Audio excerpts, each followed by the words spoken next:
Hey, it's shed delivery day. Clint's over there getting ready to back the trailer underneath, but just want to show some of the reasons I went ahead and bought this one while this thing's up in the air.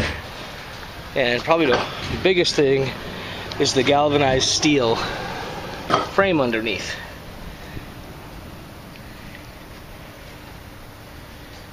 That is a big deal to me.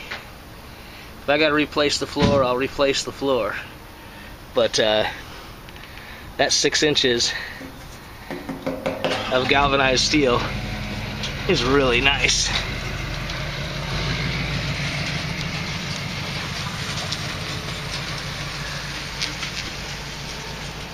And yeah, it is a Tuffshed.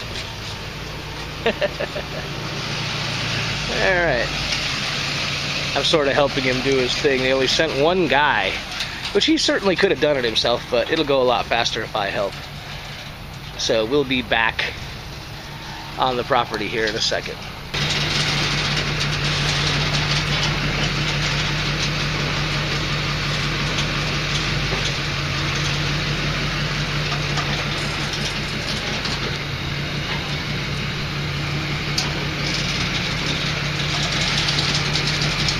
And we're here in the parking lot, so he's having a little bit of a challenge getting the trailer underneath because there's customers parked here on in the row behind me. I guess maybe we should have brought it a little further out, but he'll get it done.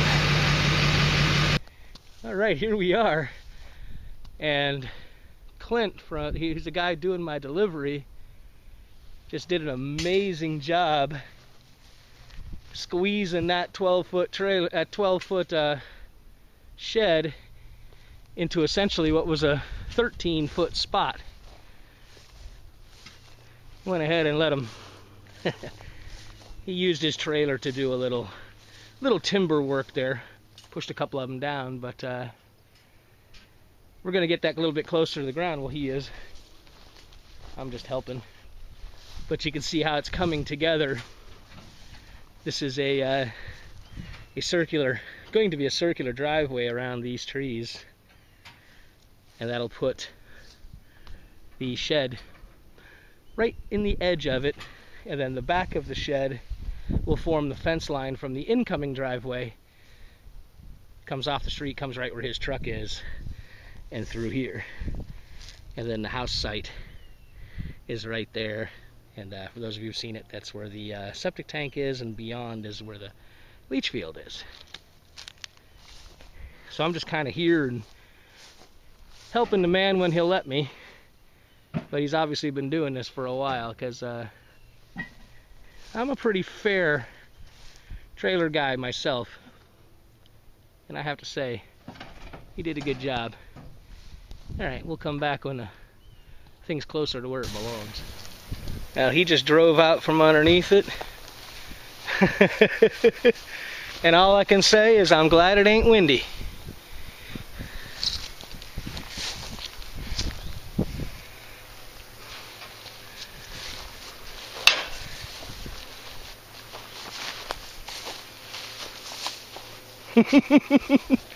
I guess you want me to get some blocks there pretty quick, huh?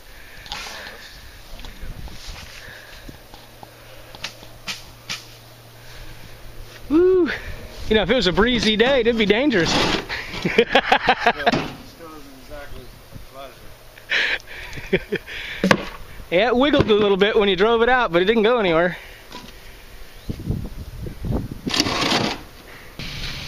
Well, hopefully there's not too much wind noise, but there it is. That's the back side. There's the driveway where you come off the street. Road, grass, whatever you want to call it. And this is just a pile of dirt that's going to get used when we put in the culvert, which is sitting over there. Let's take a peek. Try and keep it from bouncing too much. Yeah, like I said before, I could not be happier with how the driver was able to manipulate the shed into the spot there where I wanted it. I'm not a big fan of pine trees overall, but as you can see, the rest of the property is it's just clear, which is wonderful for what's going to happen down there. But right now, I have to think of this as being, you know, I want this a little bit tighter, a little more homey. It's kind of hard to explain, but having the shed tucked in the trees like that is nice. You know, I took the time to trim this tree, so nothing's going to be anywhere near it. You know, as that tree grows, if it messes with the foundation, hey, I'll cut it down, but by then, some of this stuff will be growing. And until then, I'll just keep it chopped from around. And of course, got to get in here off this Kogan grass where the bush hog didn't get. That's a whole nother job. But there's the front of it. Let me go grab my keys and we'll take a peek inside. Okay, let's have a peek inside. As you can see, you know, I'll go over some of the reasons I went with the Tuffshed as opposed to some of the others. Now, you've already seen the galvanized frame, and it's not just a perimeter. Where you see those screws, those are full-length joists as well. So the whole foundation is that. The locks, yeah, this is heavy stuff. This isn't super cheap thin. This is pretty heavy-duty stuff. Same thing with the hinges. They're not cheapskate hinges. Now, I don't know if Tuffshed has those made. All the stuff has their logos on it. And there's 3 per door. And as you can see, the door, these things are steel with wood on each side. These doors are substantial. They really are. I'll pick up some hold opens. Striker, obviously this needed to be a little different, but hey, it works. And let me just open this, it's easier to see. Trying not to make you sick with the camera. But you can get a peek at how heavy duty. That one's way up in the air. Let's just look at the bottom where they're the same. Again, it's a pretty decent piece of equipment. And there's one on the top and the bottom, which a lot of the other sheds didn't have. Got a nice tow rail, whatever the heck you want to call that, threshold, I guess. Now, before we go in, let me say, this was a demo. We picked this up right out of the parking lot of a Home Depot, which is one of the places they sell these. So, it wasn't, most of the time when you buy these, it comes on a truck and a gang of guys builds it right on your spot. This one, as you saw, came in whole on the truck. So a lot of stuff that, a lot of the other sheds, and I don't think Tuffshed's the case, but a lot of the other sheds, like you don't get shingles, you don't get your subflooring, and you know, your drip edge and all that. And this has got, I believe those are 20 year. Those could be dimensionals. It's got good shingles on it. Let's go up inside. I'll try to keep the echo to a minimum. And it's 10 by 12, 10 deep, 12 wide. And it's got these pressed pieces of steel. They're pressed trusses, not the OSB gussets that a lot of the other ones have. Which again, hey, those probably work, but I think this is a little bit better. 2x6 construction on the rafters, back long rafters. 2x4 everywhere else. A lot of the other sheds are 2x3. These are true 2x4s, double sill, and then this one had the little OSB shelves. You know, hey, a few bucks here, a few bucks there, starts coming into some savings. So I'm not going to complain. It has gable vents, one on each side. I'm almost assuredly going to put in at least 4 feet of ridge vent up there. Not right away. We're coming into winter. I'm not going to worry too much about it. But I probably will by summertime, where this will be a hot box. You know, it's got doubled up where it's supposed to be. 2x6 header. So I mean, you know, I've seen houses that aren't as well built, and this is just a shed. So I can't complain.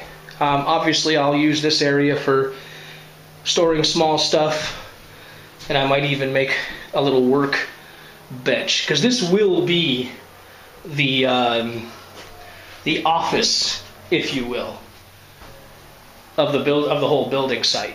So I'll probably keep plans and whatnot all in here, and then the riding lawnmower and most of the garden implements, which I'll need to try my best to maintain or get rid of the Kogan grass and maintain the land. Now, I do have to build a ramp, which is a little bit of a problem. Let me get you back over here. As you can see, well, hopefully you can kind of see, you got this clump of trees right here, and I want a circular driveway going around where this culvert is and temporary power pole, going around the back side of this clump of trees, and then coming to where we are with the camera. So we didn't have a lot of room for a ramp there, but I've got that building pushed back that way as far as I can. So the ramp is going to end up, I really want the ramp to stop right in this area. We'll have to wait and see if that's going to be too steep. For right now, I'm not going to build a permanent ramp. Truth of the matter is, this thing got laid fast. The people who sold me this and delivered it, they weren't scheduled to be here for several more days originally, and I never had a chance to clear this area. So all this got plopped right on top of the dead grass, which means it's going to sink. It's going to become unlevel. It's going to have to be fixed. I will end up at some point jacking this thing up bit by bit and putting digging out, you know, the grass and the organic material, putting pea gravel, then a solid small brick, then blah, blah, blah. Yeah, when I do it, you'll see it. But what that means is I'm not going to go crazy building a ramp. I have a set of ramps I use for putting the lawnmower up and off the trailer, getting it on and off the trailer, and that's what I'll use for here. I'll probably hang them on the wall when they're not being used. So for right now, you know, still a lot of temporary stuff going on. But, big deal. I have had a hard time. My work vehicles, my heavy vehicles, expensive to drive. And due to that, I've had to have this place bush hog twice, and at $300 a pop, that was nuts.